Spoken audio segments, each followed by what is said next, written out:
Ang bibi ko. Love you! Love you, pare. Bibo! Bibo! BBC Biboy Bibo Confessions.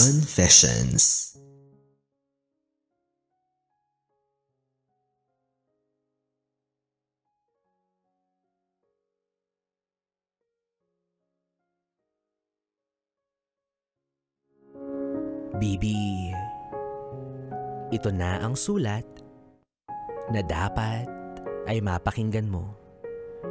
Kasi malay mo, para sa'yo pala to.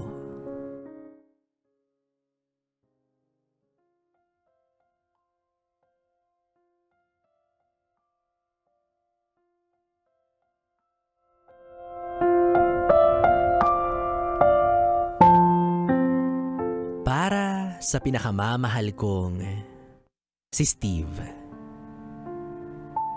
Isinulat ko to para mailabas ko kung ano man yung nasa loob ko. Lalo na para malaman ng mga nakikinig dito kung gaano kakabuting tao. Hindi mo man to maiintindihan dahil Ingles ang wika mo, pero naniniwala ako na darating ang araw ay mauunawaan mo ko. Dumating ka sa buhay ko sa panahong hindi ko inaasahang kakailanganin pala kita. 4th year high school ako noon. Sinubukan ko lang naman gumamit ng isang website kung saan pwede kang makipag-chat online kahit hindi nagpapakilala. Gusto ko lang talaga ng kausap kaya naisipan kong gamitin yun. Pero sinong mag-aakala na magbabago pala yung buhay ko dahil doon. Tumagal ang usapan natin. Gumagabi na dito pero simula pa lang ang araw mo. Kaya naisipan mong magbigayan tayo ng social media account para mas maging madali yung pag-uusap natin. Alam kong medyo delikado na makipag-usap sa kahit sino or sa mga taong nakilala mo lang online. Pero sa loob ng ilang araw at linggo nating pag-uusap, aminado akong gumaan talaga yung loob ko sa'yo. Yung tiwala ko, binigay ko ng buong buo. Lumipas yung ilang buwan, nagugustuhan na yata kita. Inamin ko yun sa'yo. Pero sabi mo, hindi mo ako type at hanggang friends lang tayo. Okay. So para hindi na lumalim pa, ako na yung nag-adjust. Ako na lang yung lumayo sa'yo. Ako rin naman kasi yung masasaktan sa dulo kapag pinagpatuloy pa natin to. Sa totoo lang, may mga bagay din kasi na hindi ko gusto tungkol sa'yo. Kaya yun na lang yung pinanghawakan kong dahilan para hindi na ako masaktan ng todo. After years, nasa first year college ako. Focus lang ako sa goal at sa pag-aaral. Masasabi ko rin na bumubuti yung mental na kalagayan ko kaysa sa nakaraang taon. Pero isang umaga, pagbukas ko ng phone, nakareceive ako ng notification mula sa'yo. Wow! Hindi ako makapaniwala. Kasi kakagising ko lang noon, hindi ko alam kung anong gagawin ko. Pero, syempre, nag-reply pa rin ako kahit hindi ko magets kung bakit ka nag-reach out ulit. Sabi mo pa sa akin, "Hey, I don't know if you remember me. It's Steve. We talked a while back ago." Hello? Ikaw pa ba? Makakalimutan ko? Halos ituring na nga kitang totga or the one that got away ko. So yun. Nag-usap tayo ulit. At masasabi kong nagbago ka na. Yung mga bagay na ayaw ko sa'yo noon ay hindi mo na ginagawa. May pagkakataon pa rin na nagtataka ako kung bakit ka nagparamdam ulit sa akin. Iniisip ko, siguro may gusto ka tapos hindi ka gusto. Baka rebound mo lang ako. Baka bored ka lang tapos gusto mo ng thrill. Kapag sinusumpong ako ng overthinking, sinasagot mo naman yung mga tanong ko At doon ko napatunayan na ang haba talaga ng pasensya mo. Inamin mo rin sa akin na gusto mo rin naman pala ako. Hindi ka lang talaga handa ng mga pagkakataon na yun. At saka, nasaktan ka rin pala nung umuiwas ako sa'yo. Hinanap-hanap mo yung pagmamahal ng isang Pinay, no? Wala naman akong kinikita that time matapos yung nangyari sa atin. Kaya ngayon, single pa rin ako. Parehas tayong free. Parehas tayong malaya para mahalin ang isa't isa. Kaya nagpatuloy ulit yung pag-uusap natin. This time, binigyan na natin ng chance na mas makilala ang isa't isa. Since magkalayo tayong dalawa, pinasok natin yung long distance relationship. Nakakatakot pero sinubukan ko pa rin para sa'yo. Representing the Republic of the Philippines all the way to Calgary, Canada and vice versa. Itong LDR din yung concern mo kaya hindi tayo nag-work nung una. Natatakot ka sa mga pwedeng mangyari kapag magkalayo yung minamahal mo. Ganon din naman ako. Pero ngayon, napapanatili natin yung tiwala sa isa't isa. Yun lang pala yung formula. At kahit na ganito yung setup natin, nagawa mo pa rin na iparamdam sa akin yung pagmamahal mo. Para bang, love knows no distance.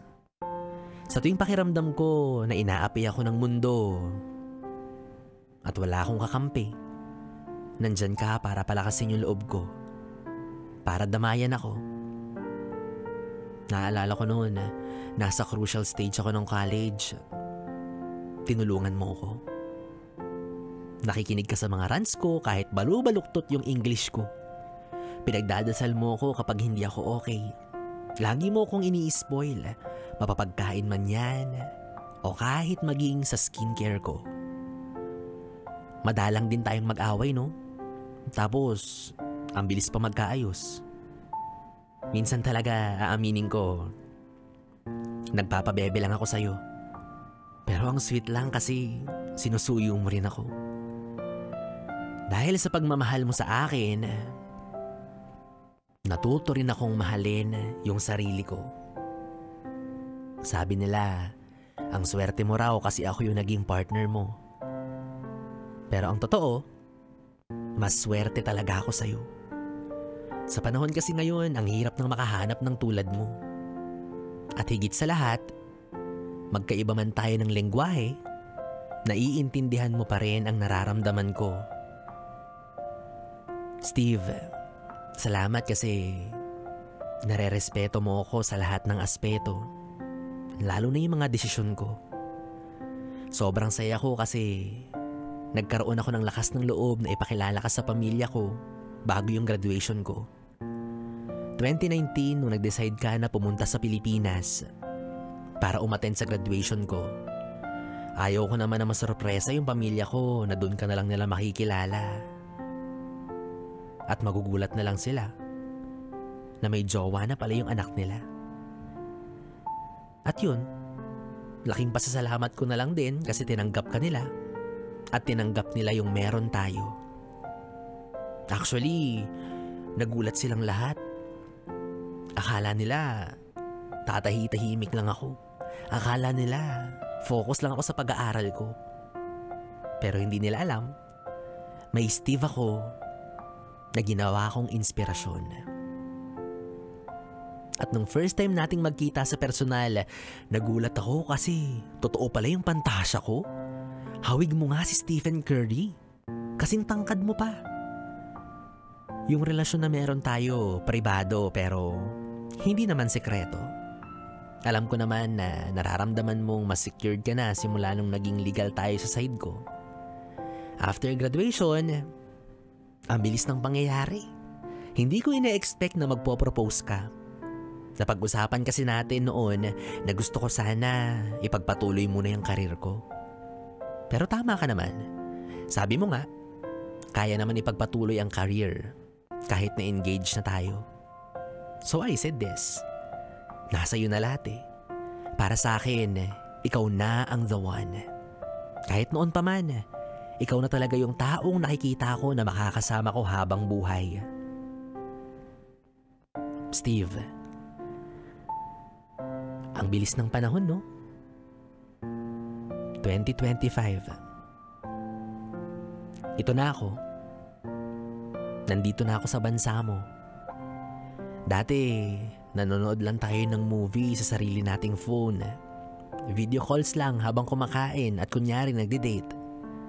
Ang hirap pala ng LDR. Pero na-survive natin. Nandito ka na. Nandito na ako. Magkasama na tayo. Sa loob ng ilang taong pananatili ko sa bansa mo, aminin ko, halo-halo yung nararamdaman ko kasi madalas pa rin akong makaramdam ng homesick. Pero nandyan ka at hindi mo pinaparamdam sa akin na ako ay mag-isa. Ramdam ko pa rin yung pag-aalaga mo, mga bagay na dati online lang natin nagagawa. Pero ngayon, magkasama na nating ginagawa. Pagod na ako mag-English, pero para sa'yo kinakaya ko. Salamat kasi pinaparamdam mo sa akin yung pagmamahal na gusto ko. Kaya alam kong mahal mo talaga ako. Steve, mahal din kita. Mahal na mahal. Pero kung ipagtatapat ko sa'yo yung totoong nangyayari sa akin ngayon, sana maunawaan mo ko. Alam kong napapansin mo na nitong mga nakaraang buwan ay iritable ako. Tamad kumilos, puro kain tulog, at madalas sumasakit ang ulo. Steve, buntis ako. Buntis ako pero hindi ka dapat matuwa. Kasi sigurado ako na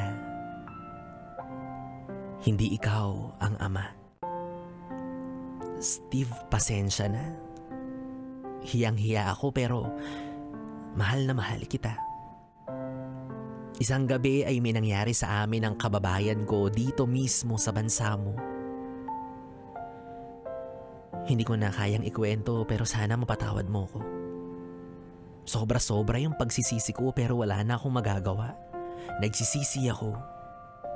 Kasi kung kailan pa naman magkasama na tayo, tsaka ko pa naisipan magloko. Wala eh. Namiss ko lang yung may nakakaramay at may nakakasama ako na talagang naiintindihan ako. Steve, sinulat ko to upang kahit papaano ay maihayag ko ang totoo. Kahit pa alam ko na hindi mo naman maiintindihan. Pero umaasa ako na sa tamang panahon ay ibibigay mo sa akin ang hinihiling kong kapatawaran.